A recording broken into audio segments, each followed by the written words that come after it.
अस्सलाम वालेकुम फ्रेंड्स, आज के इस वीडियो में हम पोस्ट मॉडर्न लिटरेचर को डिस्कस करेंगे। साथ में जो एस्पेक्ट्स हैं पोस्ट मॉडर्न लिटरेचर के उनको भी हम डिस्कस करेंगे। तो ये बहुत ही इम्पॉर्टेंट वीडियो है क्योंकि जो पोस्ट मॉडर्न लिटरेचर है बहुत सारे स्टूडेंट्स इसको इग्नोर कर देते हैं, लेकिन ये भी काफ़ी इम्पॉर्टेंट टॉपिक है लिटरेचर का। पोस्ट मॉडर्न लिटरेचर जब भी हम इसका नाम लेते हैं तो ये रेफ़र करता है लेट 20th सेंचुरी लिटरेचर को। यानी आपने बस ये याद रखना है कि 1950 और 1960 के बाद का जो लिटरेचर है इसको हम पोस्ट मॉडर्न लिटरेचर कहते हैं। और ये इस एज का जो लिटरेचर है ये फ्रेगमेंट्री है, यानी ये टुकड़ों में आपको मिलेगा, एक कम्पैक्ट होल के तौर पर आपको नहीं मिलेगा। इसके अंदर हमें पैराडॉक्सेस मिलेंगे, ऐसी ऐसी बातें हमें मिलेंगी जो कि सुनने में तो हमें काफ़ी सेल्फ कॉन्ट्रडिक्टरी लगेंगी, एब्सर्ड लगेंगी, लेकिन हकीकत में वो बिल्कुल सच होंगी। अनरिलायबल नरेटर्स हमें मिलेंगे, ये ऐसे ऐसे हमें नरेटर्स मिलेंगे जिन पर हम एतबार भी नहीं कर सकते। हम सोच रहे होंगे कि एक करैक्टर इस कहानी को बयान कर रहा है तो अचानक से वो करैक्टर नहीं होगा, कोई और होगा, और एंड में पता चलेगा कि जो हमारे जहन में नरेटर था वो तो असल में हम गलत ही समझ रहे थे, नरेटर तो कोई और ही है।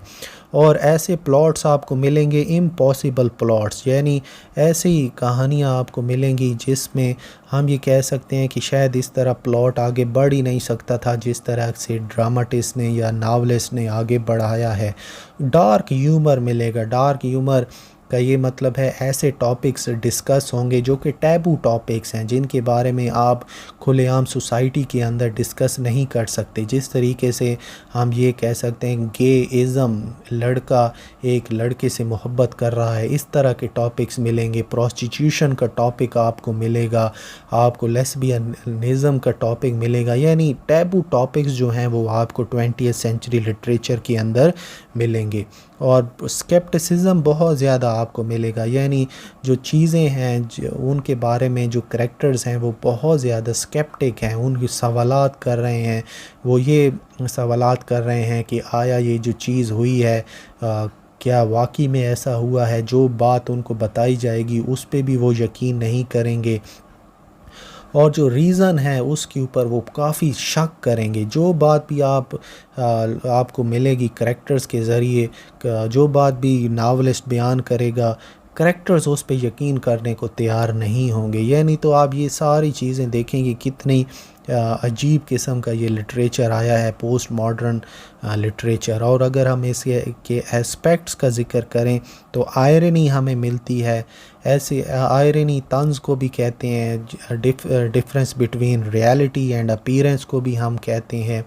साथ में हमें सेंस ऑफ पैरानोया हमें मिलेगा। सेंस ऑफ पैरानोया का ये मतलब है कि आपको ऐसे करैक्टर्स मिलेंगे जो कि मेंटली तौर पर डिस्टर्ब हैं, मेंटली तौर पर चीज़ों को एक्सेप्ट नहीं करते, बार बार सवालात कर रहे हैं, ये कैसे हुआ, ये क्यों हुआ है, ये कैसे हुआ है, इस तरह की। यानी एक एंजाइटी आपको मिलेगी, इज़्तिराब आपको मिलेगा 20th सेंचुरी लिटरेचर में।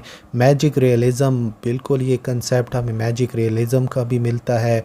मैजिक रियलिज़म एक ऐसा रियलिज़म होता है जिसमें रियलिटी भी है और साथ में मैजिक भी मौजूद है। मिडनाइट चिल्ड्रन, सलमान रुश्दी का बड़ा ही मशहूर नावल है मैजिक रियलिज़म के हवाले से। पास्टीश हमें मिलेगा। पास्टीश का ये मतलब है कि बहुत सारे वर्क्स को इमिटेट करके एज अ ट्रिब्यूट दिया जाएगा। यानी पास्टीश का ये मतलब है जब आप दूसरे के वर्क को कॉपी करते हैं एज अ ट्रिब्यूट के तौर पर।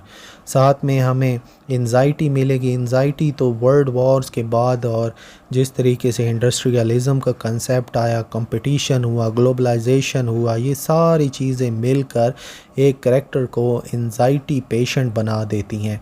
और जो करेक्ट इंडिविजुअल्स हैं वो सोसाइटी से बहुत दूर हैं, सोसाइटी में वो बहुत ज़्यादा कंफ्यूज हैं। ये कंसेप्ट मिलता है कि जितना आप अपने आप को छुपा के रखोगे दूसरों से उतना ही आप खुश रहोगे। और ब्लैक ह्यूमर हमें मिलता है। ब्लैक कॉमेडी मिलती है, ऐसे टॉपिक्स डिस्कस होते हैं जो कि हम आम ज़िंदगी में जिनके बारे में हम बात भी नहीं कर सकते। तो ये सारी की सारी चीज़ें हमें मिलती हैं लेट 20th सेंचुरी लिटरेचर में।